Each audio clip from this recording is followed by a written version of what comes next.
Luto tayo ngayon ng pakbit. Malalay ang talong kasi sawang-sawa na ako sa talong. Ayan. Pakbit muna tayo for today.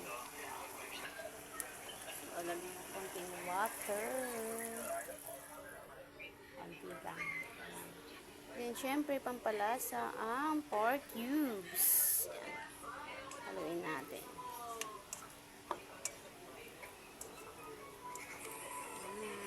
Sarap kumain ng gulay. Ang kalabasa po niyan, sarap pa naman. Malagkit na kalabasa. Tapos, halagyan natin ng ito, bagoong. Nagaling sa Kabalen. Kabalen Restaurant. Yan. Lagyan natin yan.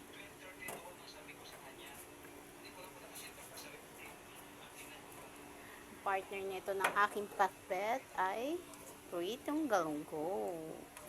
Yummy! Lagyan ko lang yun ng Ganito ginagawa ko sa okra, hindi ko siya hinahati. Mas gusto ko yung ganyan. Buo. Yan.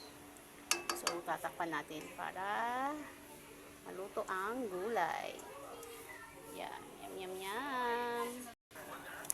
Ayan. Kumukulo na. Nilagyan ko na yung paminta at brown sugar. Malapit na maluto ang ating pakbet. So, yan lang guys. Lunch for today.